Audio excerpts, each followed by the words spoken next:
Okay, really quick. What to do when you find out that you have a junk title versus a salvage title.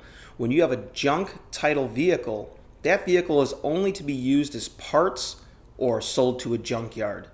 A salvage title vehicle, those are the vehicles that can be rebuilt again and placed on the road with the help of a licensed rebuilder.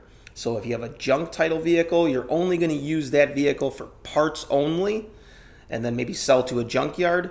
Salvage vehicles can be placed on the road again with the help of a licensed rebuilder. If you're in need of a licensed rebuilder, please give us a call at the number listed below or send us a message and we'll contact you right back.